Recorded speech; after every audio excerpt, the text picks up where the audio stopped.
Joining us now from Los Angeles, our attorney Brian Oxman, who has represented several members of the Jackson family for something like 20 years now, including Michael. And from Washington, Brad Garrett, ABC News consultant and former FBI agent. Gentlemen, thank you both for joining us. I want to start with you first, Brian. How aware, was Michael aware of the extent of the FBI's investigations? Not at all, Robin. It was really kind of a surprise when we got these documents. Back in August, I learned that there was an FBI file on Michael Jackson. I made a request under the Freedom of Information Act, and as a result, this is what we have. We have the files coming out. There's some 673 pages, but the FBI has only released 333 pages. So we're kind of curious as to what is in the balance of it. We're surprised and shocked by what we found in what they did release, though. My mic on? Yes, sir. Okay. Go ahead. I was a very big Michael Jackson fan growing up in North Philly. Okay. I danced. I had the gloves, every jacket, every You had coat. jackets? Still mad at my mom because she didn't buy me tickets to the concert. But nonetheless, that campaign to recast Michael Jackson in the image of a pedophile was a music industry mafia hit. And what I mean by that, Sony Records, who many would, including myself, allege is responsible for Michael Jackson's assassination. I believe that. They wanted his percentage of the Beatles catalog back.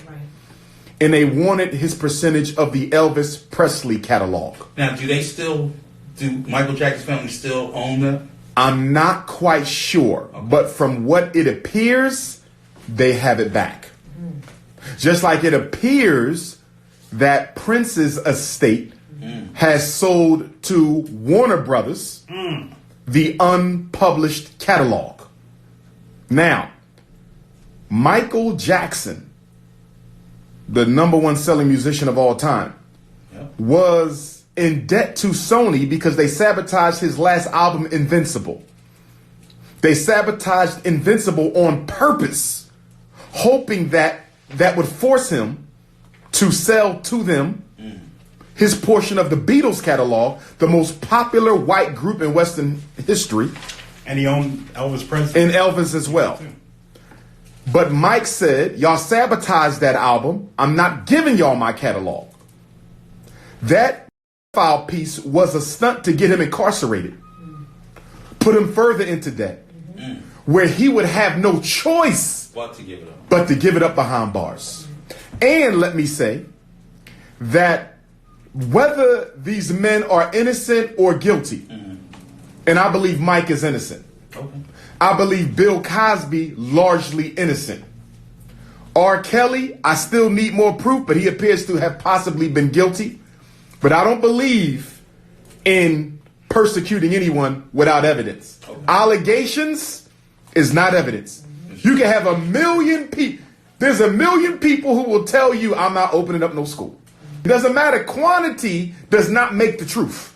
And unfortunately, we live in a world where public opinion determines the truth, not evidence. Here's the point I want to make.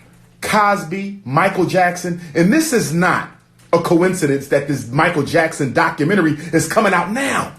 This is part of the new face of white supremacy, okay? The feminist agenda, okay? To castrate, publicly assassinate the image of the black male, guilty or innocent. So when they start locking all of us up for alleged sex crimes, no one will care. Remember, study any great Holocaust. I don't care if you look at Hitler's Holocaust of the European Jews. I don't care if you look at the European Holocaust of the African, the greatest, or should I say the worst in human history.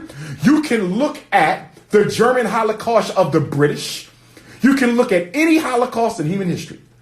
Before you exterminate the victim, you must exterminate their image in the society. If you don't kill their image before the people, before you start locking them up and killing them, the people will fight against them. Quick example. Hip hop. the hip-hop community is complicit in the mass fratricide in the black community, black on black crime. Our gangster rappers are going down in history as being the only population in human history who deliberately participated in the extermination of the image of their own black males. No other people has ever volunteered to participate in the assassination of their own image. Smoking weed, selling drugs, killing black men, exploiting black women, rampant European materialistic consumerism. And so guess what? The rap industry has done enough by itself without Hollywood. They don't need to make another Boys in the Hood. They don't need to make another Menace to Society. How about that? They don't need to make another movie killing the image of the black man, because our gangster rappers have done it enough. And so now, when they lock us up, when the police kill us, no one speaks up because the hip-hop industry has already castrated the image of the black male. I hope y'all hear that, folks. I hope you're listening live. Yeah. You just answered 3 questions. I think he answered more questions, because I know that a couple of those things I wanted to talk about. But I agree with that. Then I'm like, we have to look him up. Oh, let us be clear. Let us be clear about something. When you dealing with white supremacy, you dealing with secret societies, you dealing with pedophilia, and you dealing with resource control, and you dealing with Satanism. Let me say it again. When you dealing with white supremacy, you are dealing with pedophilia, resource control, Satanism, and secret societies. They go hand in hand. And that's why when you look at Hollywood, you look at the music business, in order to break the $500 million ceiling, you normally have to pledge yourself either to Satanism, a secret society, homosexuality, or pedophilia.